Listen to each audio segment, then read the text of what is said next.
Au nom du Père et du Fils et du Saint-Esprit. Amen. Ô Esprit Saint, torrent d'amour, torrent de feu, force des pauvres, souffle divin, entraîne-nous à proclamer que Dieu est amour. Amen. Le Seigneur soit avec vous. Évangile de Jésus-Christ selon Saint Luc. Gloire à toi, Seigneur. Un jour, des gens rapportaient à Jésus l'affaire des Galiléens que Pilate avait fait massacrer, mêlant leur sang à celui des sacrifices qu'ils offraient. Jésus leur répondit, « Pensez-vous que ces Galiléens étaient de plus grands pécheurs que tous les autres Galiléens pour avoir subi un tel sort? Eh bien, je vous dis, pas du tout. Mais si vous ne vous convertissez pas, vous périrez tous de même. » Et ces 18 personnes tuées par la chute de la tour de Siloé, pensez-vous qu'elles étaient plus coupables que tous les autres habitants de Jérusalem? Eh bien, je vous dis, pas du tout. Mais si vous ne vous convertissez pas, vous périrez tous de même. Jésus disait encore cette parabole. Quelqu'un avait un figuier planté dans sa vigne. Il vint chercher du fruit sur ce figuier et n'en trouva pas.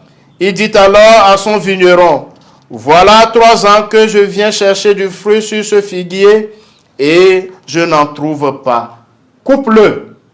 À quoi bon le laisser épuiser le sol? » Mais le vigneron lui répondit, « Maître, laisse-le encore cette année, le temps que je bêche autour pour y mettre du fumier.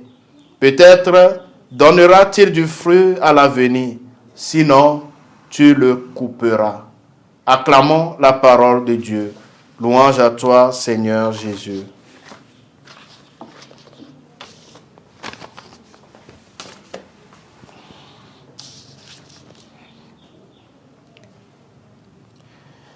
Bien-aimés dans le Seigneur, en ce dimanche 23 mars 2025, 3e dimanche de Carême à Nicée, dans l'Évangile, Jésus répond au désarroi de ses contemporains face au mal dans le monde.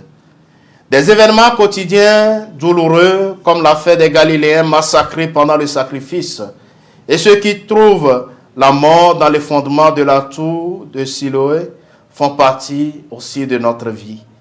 Nous avons nous aussi nos Galiléens et nos tours de Siloé qui défraient quotidiennement la chronique. Les Galiléens sont tués comme conséquence du mal moral, c'est-à-dire de la liberté humaine. La tour de Siloé est un incident sans responsabilité directement humaine, comme le sont parfois la maladie, les incidents de la route, les catastrophes naturelles. La foule demande à Jésus comment réagir face au mal. La réponse de Jésus est simple mais surprenante. La seule vraie réaction est notre conversion. Quelles que soient les difficultés dans lesquelles nous sommes, nous contemplons le regard d'amour bienveillant de Dieu posé sur nous. Dieu voit la misère dans laquelle nous nous trouvons. Il connaît en vérité nos souffrances et il vient nous sauver. Aujourd'hui encore, Dieu prend patience et il nous accompagne. Dieu est là, sans cesse, au milieu de nous. Il nous enveloppe de sa tendresse en nous prenant là où nous en sommes. Si nous lui remettons tout ce qui nous habite, il transforme notre vie et il se sert de notre chemin, si bouleversé qu'il soit, pour en faire une merveille d'amour. Alors, tout va concourir à notre bien, à ce bonheur qu'il veut pour nous. Ce temps est un temps de délivrance que Dieu nous donne. Jésus nous appelle à considérer notre manière de vivre pour qu'elle nous conduise vers une vie pleine, une vie de bonheur. Jésus nous offre la consolation si nous sommes sur un chemin de conversion. Il voit la misère dans laquelle nous sommes. Jésus travaille la terre de notre cœur pour qu'elle porte du fruit. Si nous nous nourrissons aux sources de la vie qu'il nous donne, la vie jaillira et nous serons sauvés. Dieu nous aide et il nous conduit. Il nous tend la main. Il est toute patience avec ceux qui cherchent à marcher dans la lumière. Il est la seule réponse au mal dans le monde. Très bon dimanche à tous. Le Seigneur soit avec vous. Que Dieu Tout-Puissant vous bénisse, le Père et le Fils et le Saint-Esprit.